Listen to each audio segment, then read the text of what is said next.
Assalamualaikum warahmatullahi wabarakatuh. Ya Nabi salam alaika, ya Rasul salam alaika, ya Habib alaika salawatullah alaika Allah.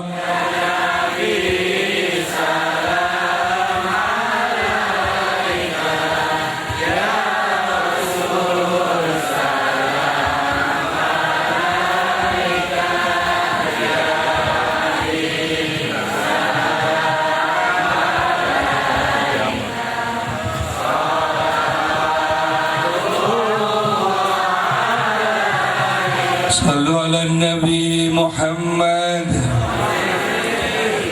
Alhamdulillahi Rabbil Alamin, wassalatu wassalamu ala asrafil mursalin Sayyidina Maulana Muhammadin wa ala alihi wa sahbihi ajma'in. Rabbi israh li sadri wa yassir li amri wa hlul 'uqdatam min lisani yafqahu qawli, amma ba'd. Al-Mukarramun, para ulama, para kiai yang sangat saya muliakan, mohon maaf saya tidak sebutkan satu persatu, ya Bu, ya Bu. Wabil khusus pengasuh pondok pesantren Tapak Sunan, guru saya Al-Mukarram Bapak Kiai Haji Nuruddin Munawar beserta seluruh keluarga. Panitia penyelenggara yang saya hormati, bapak-bapak, ibu-ibu, para santri, hadirin hadirat, calon-calon penghuni surga yang saya hormati. Sudah jam 12, boleh mundurkan waktu sholat karena kita ngaji, ya Bu? Ya Bu? Saya tadinya nggak mau datang karena saya kemarin jam 11 jatuh dari panggung. Begitu dilihat urat belakang putus, pantas sakit. Tapi karena Ki Nuruddin guru saya takut kualat. Dari pagi nelpon terus, kalau nggak datang saya doakan burungnya nggak bangun-bangun.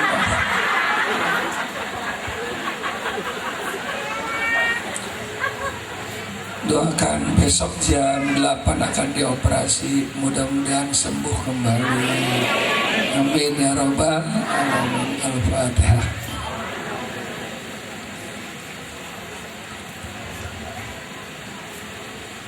Udah segini aja ya. Kita sepakat sampai jam berapa nih?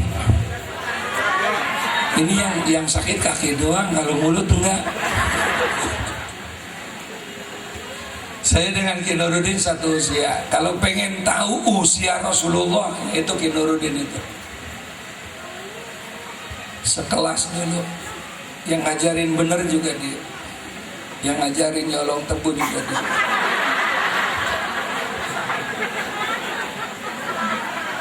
Pokoknya dialah yang ngajarin saya. Sampai ngajarin nyari bini orang Betawi juga dia.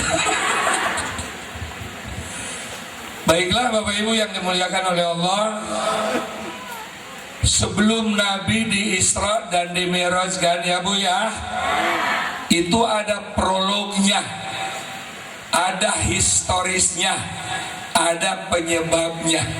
Kenapa Nabi di Isra dan di Mi'raj? Enggak ujuk-ujuk langsung Isra Mi'raj, enggak. Ada penyebabnya. Penyebabnya apa Kiai? Tatkala Rasulullah sedang menyampaikan dakwah Islam, ya Bu ya, itu tantangan semakin hebat. Diblokade ekonomi, diasingkan, bahkan mau dibunuh. Kalau kita nih ujian seperti itu nggak bakalan kuat kita jadi nabi ya. Ya Allah, kirain jadi nabi enak, udah pensiun aja dah.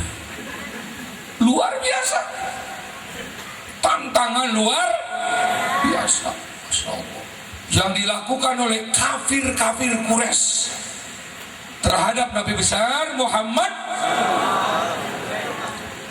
sedang genting-gentingnya ujian berat dihadapi Nabi. Punya bemper dua. Yang pertama Abu Thalib pamannya wafat. Bemper utama Abu Thalib wafat, kolek.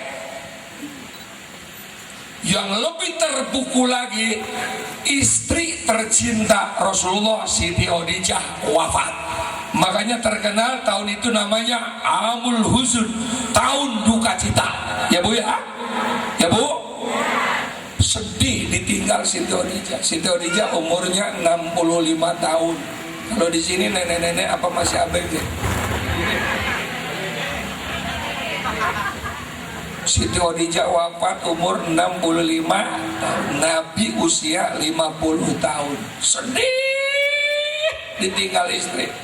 Jujur, kita jujur mumpung Isra Mi'raj ya Pak ya. Ini kalau bapak-bapak punya istri umur 60 tahun, 5 tahun mati, girang apa sedih? Ayo jawab. Jangan cengir jawab, jangan jawab. Mampus.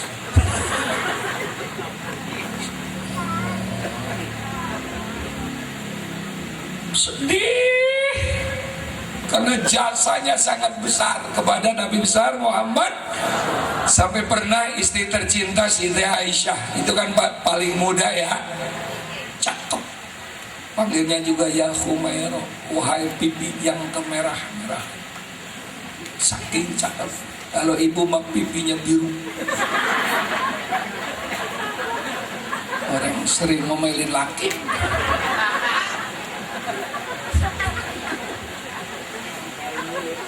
Ya Rasul, aku kan lebih cantik dari Siti Khadijah. Lagi Siti Khadijah kan sudah meninggal. Masa disanjung-sanjung terus? Emang aku kurang apa? Begitu. Kata Nabi, wahai Aisyah, bila dibandingkan dengan jasa Siti Khadijah, kau ini gak ada apa-apanya. Itu yang bikin saya sangat sayang kepada Siti Khadijah. Membina rumah tangga 25 tahun. Nabi usia 25 tahun nikah dengan Siti Khadijah, janda umur 40 tahun. Makanya Bapak Ibu yang punya anak, supaya berkah, ikuti Rasulullah. Anak bujangannya kawinkan dengan janda umur 40 tahun. Gak mau anaknya. Ikut Rasulullah gitu bilangin. Gak mau anaknya.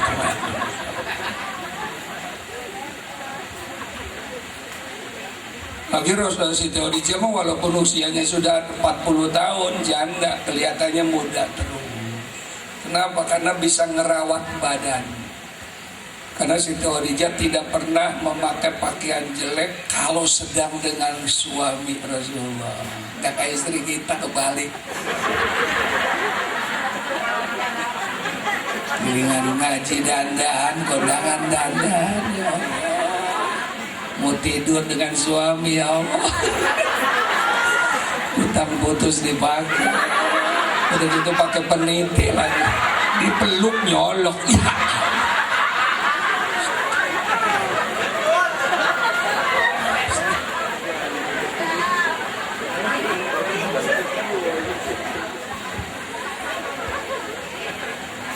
Kondangan bedaknya pipa, giginya replong. Tidur, ya Allah pakai remason. Suami nyium bangkis. Bapak pipi lebu karbit loh. Udah gitu pakai auton lagi.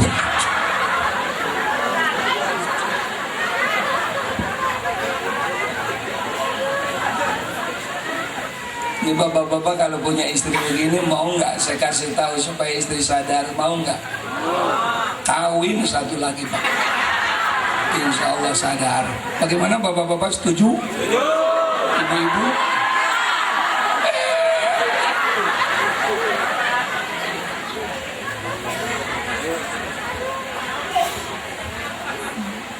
Satu aja nggak habis. Yang kedua, terus nih, Rasulullah dengan Siti Khadijah membina ekonomi, jadi konglomerat, kaya raya. Nggak Nabi itu kaya. Betul apa betul? Kalau ada mubalik mengatakan Nabi itu miskin, sampai besar miskin, sampai tua miskin, siapa bilang? Itu kendaraan Nabi waktu dakwah, unta warna kecoklat-coklatan. Itu kalau sekarang namanya mobil Lexus 15 miliar. Makanya kalau kiai-kiai sekarang mobilnya bagus, amin. Kayak Nurudin kaya saya, bukan sombong. Saya tukang ke daerah, kalau mobil jelek ya Allah, macet di tol, mau ngomong apa? Digas bukannya kencang, mundur Pak. Sebab kiai-kiai model saya ke Nurudin kan hidupnya di mobil.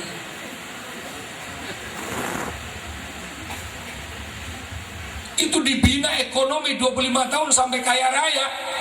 Begitu Nabi jadi Rasul, seluruh kekayaan habis untuk biaya dakwah. Jadi sudah membina ekonomi. Jadi lamaan dagang Nabi kita dengan tugas menjadi Rasul. Lamaan dagang. Jadi Nabi umur 12 tahun udah dagang. Betul apa betul? Jadi lamaan dagang daripada jadi Nabi. Jadi kalau sekarang jadi tukang dagang, emang sunnah Rasul.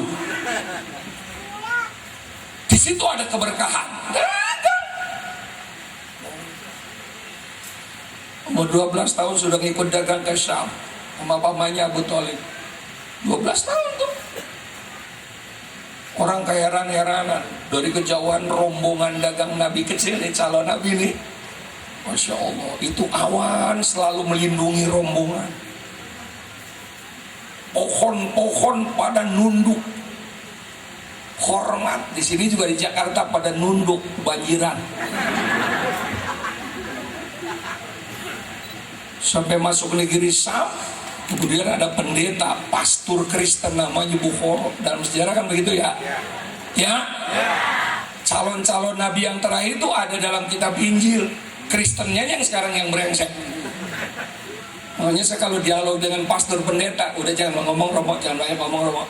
Kalau sekarang nunjukkan ada Injil asli, saya sekarang masuk Kristen. Saya kan tim kerukunan umat beragama, teman saya kan pastor, pendeta. Pernah ngobrol meledek, ajaran Islam tuh ada yang nggak benar. Terus nih, emang apa? Masa daging babi haram? Katanya begitu. Enak daging babi. Kata siapa lagi? Pastor lebih goblok lagi. Emang apa? Daging perempuan kan enak, masa haram? Pastor kan nggak boleh punya istri ya. Kata saya, enakan mana daging babi sama daging perempuan? Ayo jawab. Ada nggak orang makan daging babi meremelek? Nggak.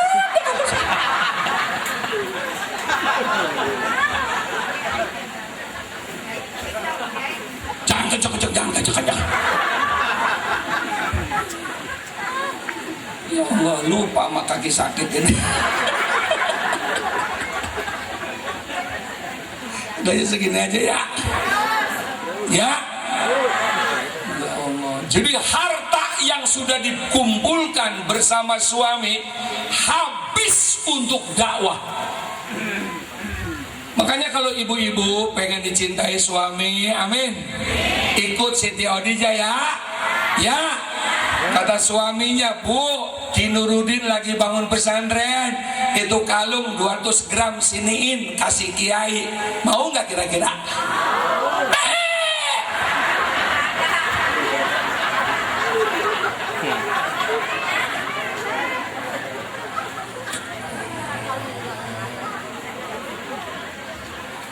Sampun kiai ini sampai jam pinten sih biasa.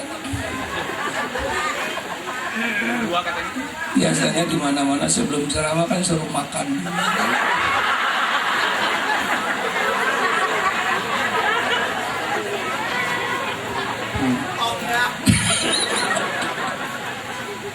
Ini belain agama guru, jadi makanya saya taat.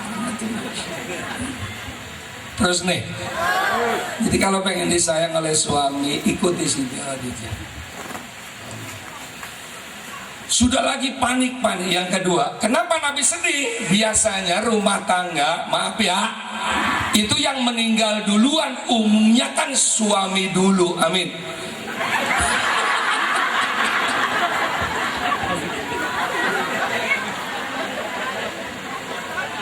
Jarang rumah tangga yang meninggal istri dulu, jarang ya. Makanya Nabi sedih ditinggal istri. Sebab biasanya rumah tangga yang meninggal dulu suami dulu biasanya. Hasil penelitian ilmiah, ini ilmiah nih, bukan macam-macam, ilmiah. Kenapa rumah tangga yang meninggal suami dulu? Itu penyebabnya dua. Ini hasil penelitian ya. Yang satu jelek, yang satu bagus. Yang jelek jangan ditiru. Kenapa suami pada mati duluan? Karena enek punya istri yang cerewet. Ini yang pertama.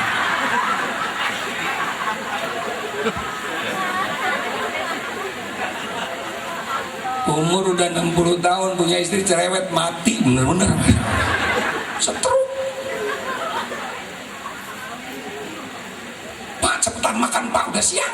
Siapin dari pagi, suruh makan susah banget, dasar suami goblok. Ya makan sih makan tapi kan setruk. Baru pegang ikan, jangan dihabisin, anak lu makan, rakus banget dong, dasar laki goblok. Makanya ibu-ibu kalau sudah bosan punya suami, gentak-gentak aja. Langsung ibunya ke neraka, nggak ditanya. Kalau yang benar ini yang benar nih, ini yang benar nih. Boleh ditiru ya. Kenapa suami meninggal duluan, istri belakangan? Sebab kalau suami meninggal, istri hidup, anak terurus. Betul? Mempunyai anak 5, suaminya yang meninggal, istrinya hidup, terurus. Mana contohnya? Tuh ayam.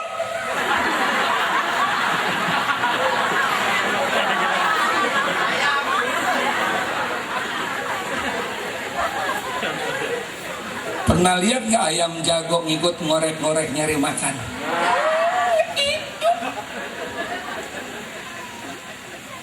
Nah, sekarang punya anak 5, bapaknya hidup, emaknya mati.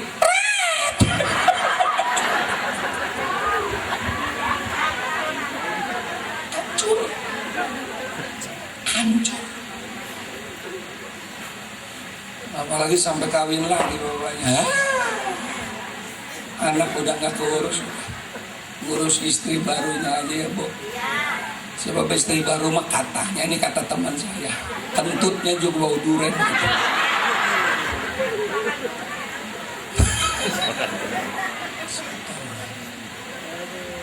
Lagi sedih-sedihnya secara manusiawi, secara manusia, ayah Nabi kan tiduran samping Ka'bah sambil mengatakan mata Nasrullah, mata Nasrullah, mana pertolongan Allah, mana. Saking galaunya Allah tidak tinggal diam, diutus malaikat Jibril Mikail untuk menjemput Nabi kita melakukan perjalanan Isra dan itu historisnya begitu. Tidak boleh berlarut-larut dalam kesedihan, hidup harus optimis. Makanya Isra Mi'raj ini adalah membina orang yang beriman hidup optimis. Betul Pak? Betul? Karena setelah mati ada kehidupan yang abadi, surga.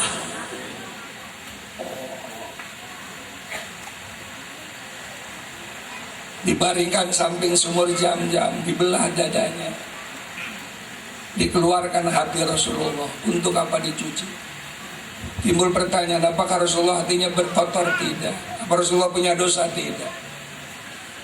Kenapa dicuci? Ini pendidikan buat kita umat Rasulullah Shallallahu Alaihi. Yang pertama, perjalanan jarak jauh harus memerlukan hati yang bersih dan bekal yang cukup. Yang kedua, at-taqwa hahuna, takwa ini di sini, bukan di mulut. Orang bertakwa itu di hati, betul Pak? Betul? Makanya hati itu ibarat gardu listrik. Ibu-ibu tahu nggak gardu listrik? Itu kalau gal listrik nyala, kampung terang. Tapi kalau gardu listrik mati, kampung. Orang kalau imannya bagus, amin, takwanya bagus, amin, mau ada Isra Mi'raj di guru kita nih, jam 3 udah pada bangun. Jangan sampai ketinggalan nggak dapat kue, itu betul.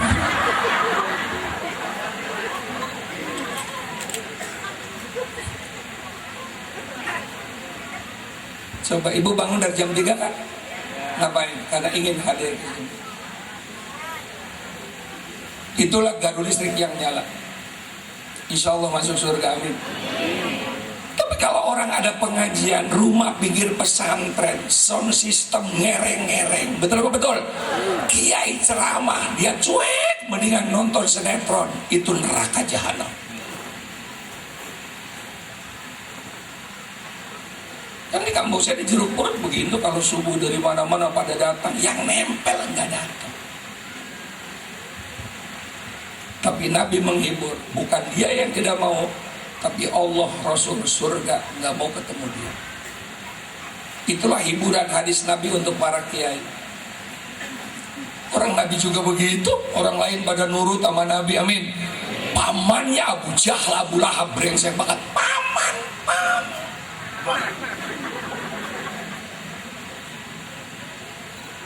Makanya kalau ada ponakan jadi kiai, paman ngelawan, itu turunan.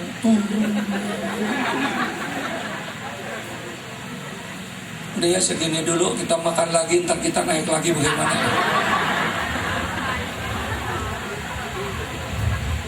Terus nih, yang ketiga, yaumala yanfa'u malun wala banun illa man atallaha biqalbin salim. Kalau kita meninggal dunia, harta, pangkat, jabatan, anak, istri nggak ada yang dibawa, betul apa betul? Nggak ada yang dibawa. Itu ketua MPR Pak Taufik Kemas kaya. Begitu meninggal dunia, dikubur di Taman Makam Pahlawan, cuma 2 meter kali semeter, segitu-gitu. Duit banyak banget, segitu-gitunya. Mbak Mega suaminya mati nggak ikut. Pada waktu pacaran, Mbak, aku siap sehidup semati.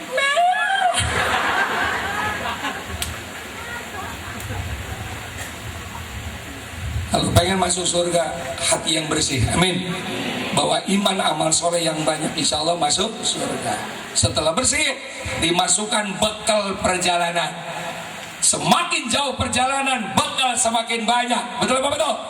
Apa bekalnya? Iman, ilmu, hikmah. Itu bekal Isra dan Mi'raj. Ditutup kembali, berjalan 7 lapis langit ditembus, Sidratil Muntaha ditembus, Arsy bertemu Allah. Tidak ada makhluk Allah yang bisa ketemu langsung dengan Allah kecuali Nabi besar Muhammad. Hatta malaikat Jibril, tukang menyampaikan wahyu, tidak pernah face to face ketemu dengan Allah langsung, tidak pernah. Ini biasanya kalau klakson begini nyuruh turun biasanya. Supir saya begitu, kalau udah habis tetet baru turun. Di sini juga begitu kali ya. Anak.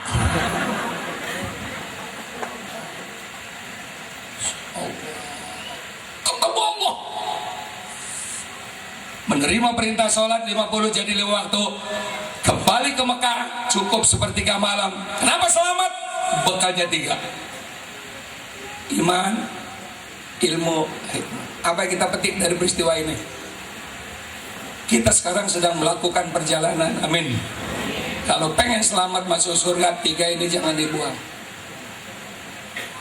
Perjalanan ada 2 estafet, ada jangka pendek, ada jangka pendek mana? Nih, hidup di dunia ini nih. Hidup di dunia nih, jangka pendek. 63 tahun umur Rasul. Jadi kalau bapak ibu sekarang umurnya sudah 60 tahun, tinggal 3 tahun lagi. Kalau sekarang sudah 62 tahun 11 bulan, nggak ikut pilpres keburu mati udah. Terus nih, aja Rasulullah bersabda setelah Isra Mi'raj nih, wahai sahabat, nikmat itu dibagi 3. Yang pertama nikmat kecil, yang kedua nikmat besar, yang ketiga nikmat utama. Apa nikmat kecil ya Rasul? Kehidupan dunia ini nikmat kecil, hanya singkat. Betul apa betul? 63 tahun. Orang kaya raya memiliki harta triliunan, paling menikmati hanya 63. Itu pun kalau sehat. Kalau sakit, saya punya murid umurnya 47 tahun, punya PT 12, duitnya 5 triliun, kaya raya, Mercy-nya paling murah 3 miliar. Tapi diuji oleh Allah penyakit komplikasi. Ya Allah, pagi-pagi makan bubur adem, tahu adem, tempe adem, sayur bening. Kata saya mendingan ngontrak makan bebas. Itu duit triliunan, cuman kebangga-banggaan, tapi manfaatnya. Akhirnya dibawa ke Jepang, dioperasi mati, mudah masuk surga. Amin. Amin. Jadi nikmat dunia cuma satu aja begini hebat. Alhamdulillah. Insyaallah. 99 untuk siapa ya Rasul? Untuk mereka yang masuk surga.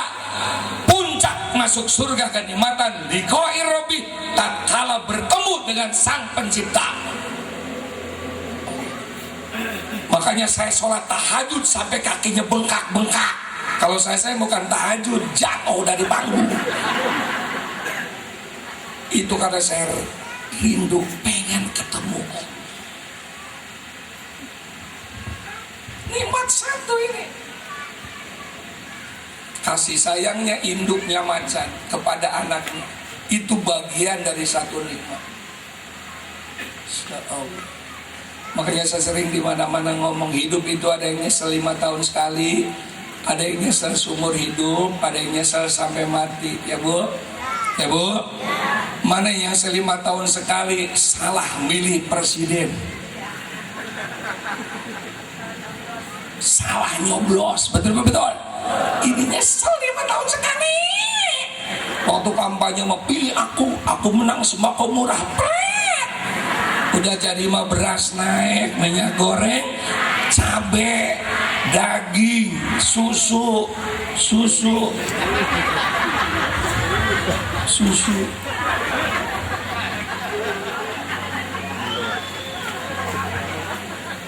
Salah nyoblos.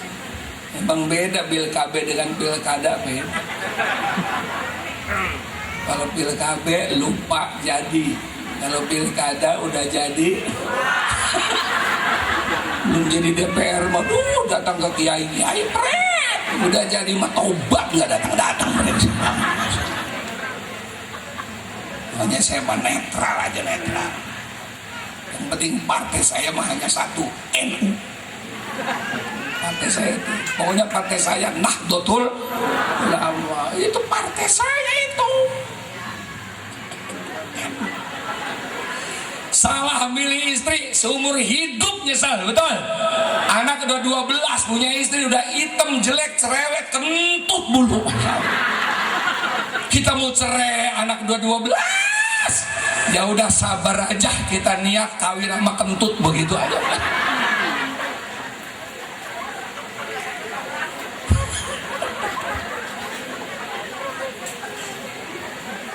Salah milih suami, udah jelek, bogel, gundul, pelit.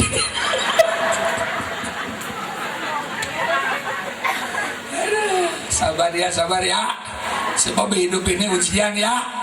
Ada diuji dari suami, ada diuji dari istri, ada diuji dari anak. Betul apa betul? Sabar, betul apa betul? Makanya nyari bini harus yang solehah, bukan sulit ah.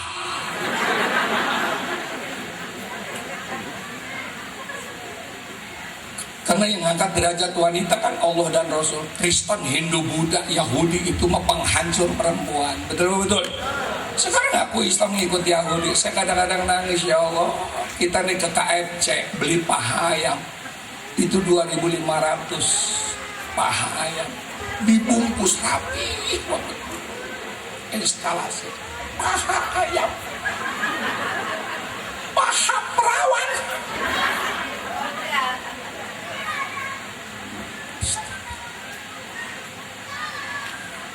Makanya perempuan tuh mulia banget, amin. Amin. Disayang banget sama Allah sama Nabi. Contohnya, dengerin. Perempuan tidak usah sholat berjamaah. Sholat di rumah sendiri lebih hebat. Saking sayang itu. Yang suruh ke masjid itu bapak-bapak. Betul. Ibu di rumah ngumpet. Istri sholat lebih afdol daripada ke masjid. Sayang banget. Yang kedua, tiap bulan ada perek lu mas sembahyang. Saking sayangnya Allah sama ibu-ibu. Bapak-bapak ada nggak perek sembahyang? Sekarang bapak mau sembahyang apa mau perek? Amit-amit kita men ya Allah. Pempas ditaruh di mana?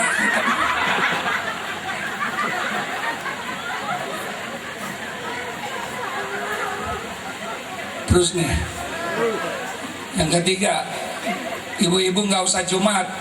Yang suruh Jumat bapak-bapak.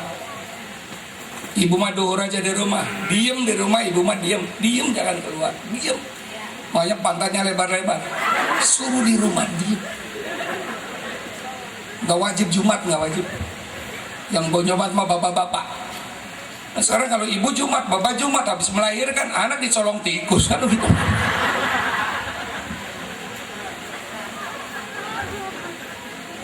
Makanya kata Nabi, perempuan masuk surga syaratnya cuma 4, amin. Sholatnya bagus, puasanya cakep, nurut sama surga, dan tidak selingkuh. Surga yang 8 lu masukin yang mana aja. Masya Allah. Asal sholatnya bagus, puasanya bagus, mau diatur oleh suami, tidak selingkuh. Nih ibu-ibu ngatur suami apa diatur suami? Lu jawab.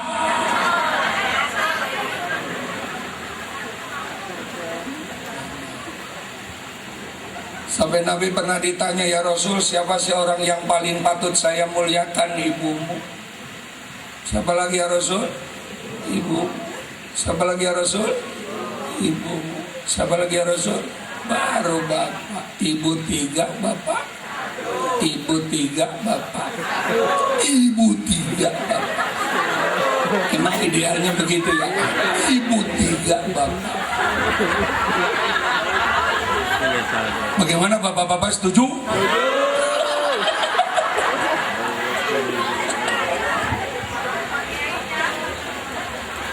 Maksudnya bukan suami 1 istri 3, bukan. Itu mah hadis sesat. Maksudnya 75% pendidikan anak tanggung jawab ibu. 25% tanggung jawab bapak. Kok bapak sedikit? Bapak kan tukang nyari duit ke rumah. Kalau anak kelaparan tidak punya beras, yang salah bapak. Tapi kalau ada beras, anak kelaparan, yang kudu digebugin ibu. Kenapa lu kagak masak? Kalau anak sakit nggak balik ke dokter, itu tanggung jawab bapak. Betul. Tapi kalau anak kecebur sumur, ibu yang kudu kita gebugin. Kita punya pembagian tugas, betul. Kalau suami nggak bisa ngaji, asal ibunya bisa ngaji, anak bisa ngaji, betul. Suami nggak pernah sembahyang, anaknya juga bisa, emaknya bisa sembahyang, anak bisa sembahyang, betul kan? Punya anak 5, bapaknya brengsek, asal emaknya hidup, anak keurus. Terus nih, sekarang suami alim, suami jujur, bininya brengsek, hancur. Jadi 75% tanggung jawab. Makanya saya katakan di mana-mana, selama ini anak durhaka kepada orang tua. Padahal sekarang ini banyak orang durhaka orang tua kepada anak. Siapa itu? Sudahkah ibu bapak ngedidik anak wudhu? Sudahkah ibu bapak ngedidik anak sholat? Sudahkah ibu bapak mendidik anak haram halal? Kalau tidak, orang tua durhaka terhadap. Di Malaysia buka YouTube, ternyata ada istilah cabe-cabean, ada terong-terongan. Kau tahu, rasakan kiai gaul ngerti. Ternyata cabe-cabean itu, ya Allah, anak perawan usia SD SMP sudah main laki, jadi perak kecil. Dulunya alay, sekarang cabe-cabean. Nah, kenapa anak sekarang pada begitu? Ketiga penyebabnya. Yang pertama, kesalahan orang tua, tidak pernah anaknya dimasukkan ke madrasah. Tidak pernah anaknya masuk pesan. Orang tuanya tidak pernah ngedidik anak agama, jadi anak rusak. Adanya pesantren ini, yang pertama, mewakili orang tua yang tidak ngerti agama. Terus nih, makanya bapak-bapak, ibu-ibu, untung di sini ada pesantren, amin. Ntar pulang ngomong, tong pindah ke pesantren Tapak Sunan tong.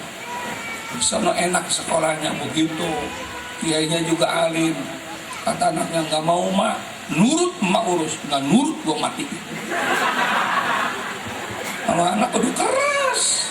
Coba kalau udah gede dikituin, kita digebuk. Mumpung kecil.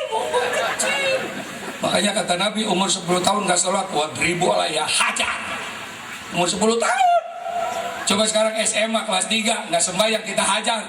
Bukan anak yang takut, lu yang disekem. Gitu. Kok emak galak banget sih mak? Begini toh, emak gak bisa ngaji. Apalagi bapakmu lebih goblok dari emak. Nah, lu lagi nggak bisa ngaji, ntar kita ke neraka rombongan semetro mini kan. Nah, supir bapak lu naik emak, penumpang lu. Kata malaikat, kemana bu? Neraka.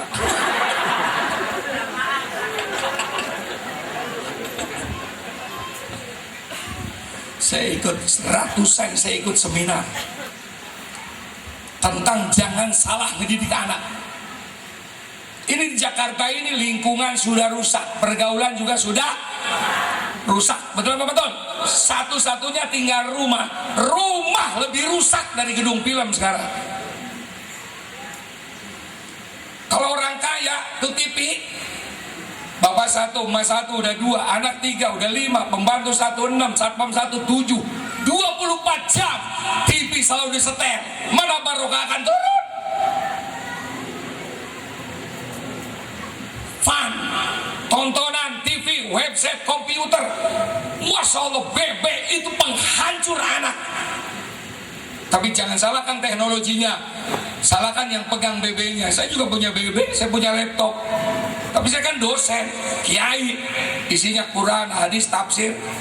Sekarang anak muda nggak pernah ke pesantren, nggak pernah ke madrasah. Apa isinya? Kodok, jungkal.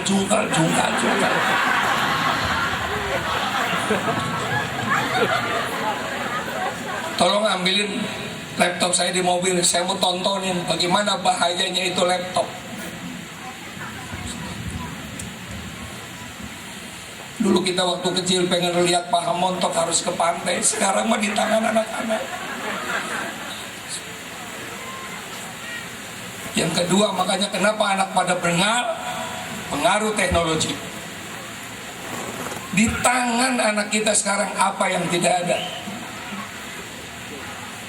Yang ketiga, pengaruh lingkungan. Tinggal satu yang bisa menjawab tantangan zaman, pesantren. Bapaknya silakan nyari duit yang rajin, emaknya silakan ngurus rumah tangga, anaknya titipin kiai aman. Nggak betah kiai, semua kiai yang punya pesantren punya wirid supaya santri betah. Saya juga dapatnya dari Ki Nuruddin supaya santri saya betah. Dari ini. Cuma saya pernah dikasih air wirid supaya istri saya tunduk mau ngawinin. Saya minumin, bukan tambah nurut, melotot. Kata saya, kok begini sih? Kebanyakan wiridnya katanya panas. Jadi bagaimana bisa dicabut lagi? Enggak, orang udah minum, enggak ya udah kalau begitu. Jadi penangkalnya udah nggak ada lagi. Apalagi istri saya kan cucunya pitung, galak banget, centil aja Masya Allah. Makanya almarhum Ki Zainuddin kalau manggil saya ini Kiai Lele Sumur. Apa Kiai Lele Sumur? Lele Sumur tuh palanya doang, buntutnya kecil. Depan podium mau galak, letak, depan bininya mau begini. Itu namanya Lele Sumur. Terus nih, lagian kalau anak-anak pesantren ini ibu bisa awet muda, amin. Sekarang jawab ya Bu ya, jawab ya. Ibu punya anak 3, nih anak nggak pesantren, berapa kali sehari semalam ribut sama anak? Ayo jawab. Bangun subuh ribut, sarapan pagi ribut, nonton tipu ribut, betul apa betul? Pulang sekolah, makanya lihat muka-mukanya layu sebelum berkembang. Tapi begitu anak ibu masuk pesantren semua, amin. Sejak saat itu ibu tidak ribut lagi dengan anak. Kok bisa Kiai? Anak ibu ributnya sama ustaz di pesantren, goblok.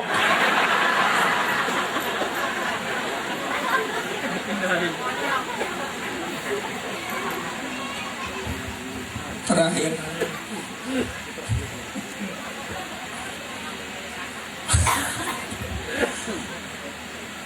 parah banget itu.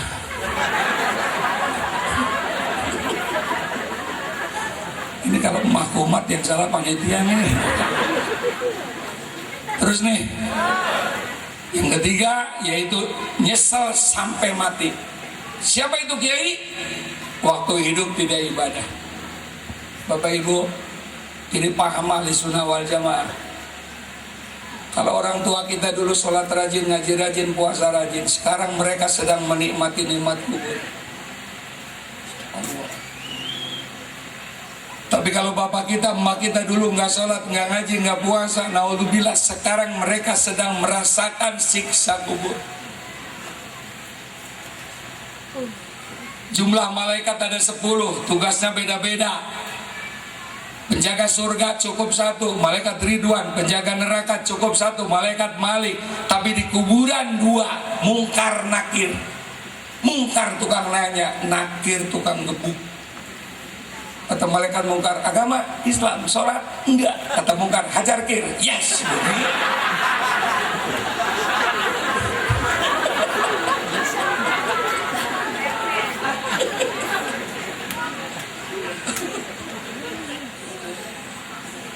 Ini biasanya sampai jam berapa sih biasanya?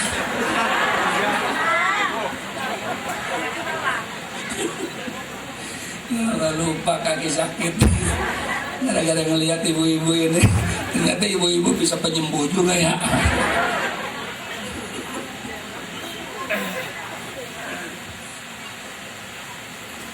Tapi menurut paham ahli sunnah wal jamaah, orang tua yang tidak ibadah, orang tua yang tidak sholat bisa diangkat derajatnya kalau punya anak soleh. Amin ya Rabbal. Ini bapak ibu yang sholat rajin, ngaji rajin, puasa rajin, manfaatnya bukan hanya untuk kita, termasuk untuk kedua orang tua. Anak soleh bisa mengangkat derajat orang tua di neraka masuk surga. Tapi orang tua yang soleh tidak bisa mengangkat anak di neraka ke surga. Makanya tugas kita, ku angpusaku wa ahlikum, kita berusaha agar anak kita menjadi anak-anak yang soleh. Amin. Karena bisa ngangkat derajat kedua orang. Ibu-ibu pengen gak punya cucunya soleh semua?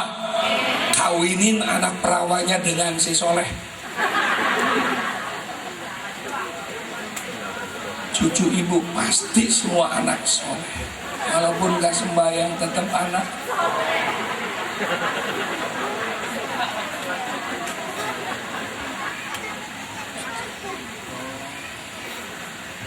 Tapi sayang 1000 sayang, sekarang negara kita hancur-hancuran.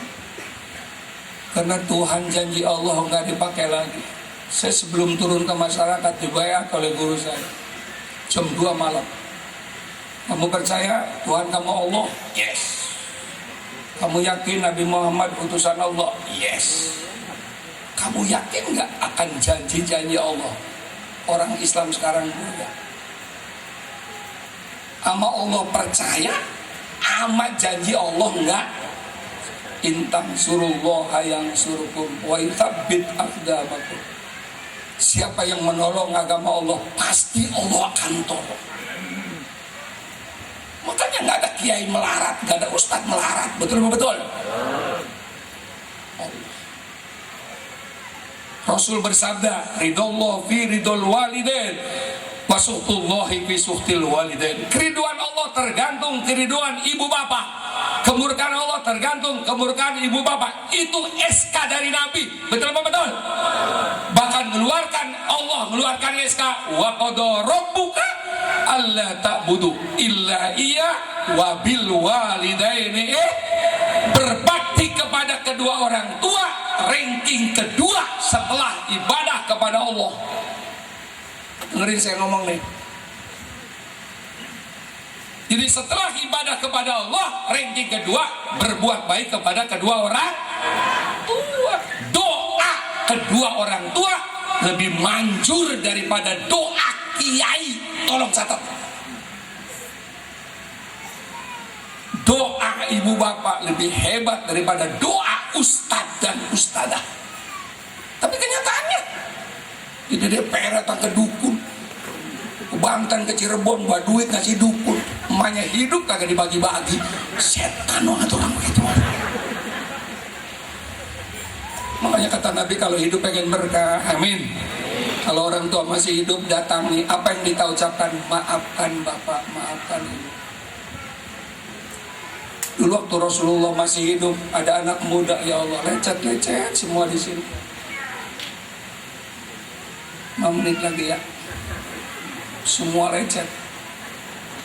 Ditanya, kenapa anda lecet begini ya Rasul? Saya gendong ibu toa, saya gendong ibu saya gendong ibu melontar, semua saya gendong. Istirahatnya waktu enggak lagi toa saya. Sudah cukuplah. Bakti saya kepada ibu belum cukup.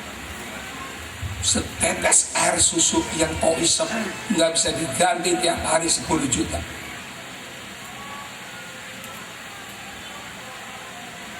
Kenapa melotot? Minta maaf sama orang tua. Yang kedua, senangi orang tua. Jangan dibikin musik. Kedoyanannya bawa, doyannya ayam, bawain ayam, doanya tempe, bawain tempe, senengi dia. Dan ini sudah saya rasakan.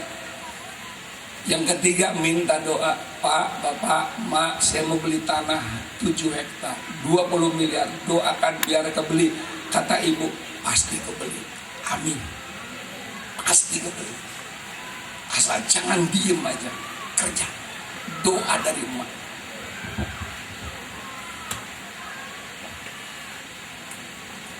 Kenapa anak kita ngelawan? Kenapa anak kita durhaka? Kitanya salah diri.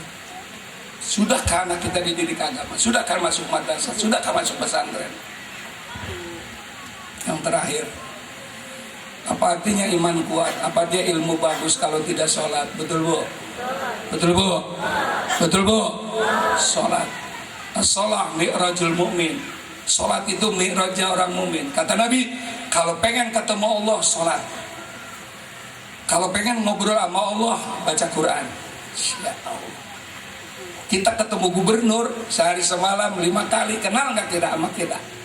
Kenal, apalagi bawa duret. Nah kita sehari semalam ketemu Allah, apalagi bawa sholat sunat. Ingat. Ada keluarga datang kepada Rasulullah, ya Rasul, anak saya berantakan, ekonomi murad marid. Apa kuncinya Rasul? Perbaiki sholat. Makanya sholat sunat di rumah, tahajud, witir, tasbih, betul apa betul?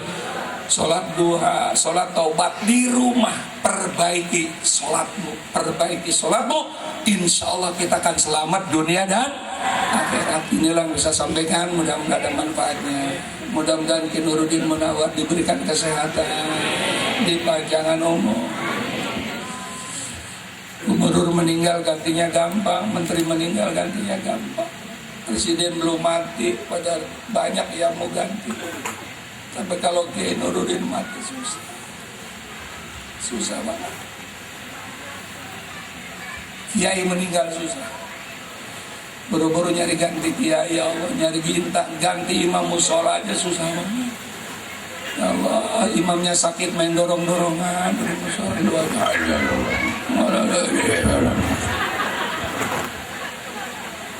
Kata Nabi, mautul alim, mautul alam, wafatnya orang alim kehancuran alam.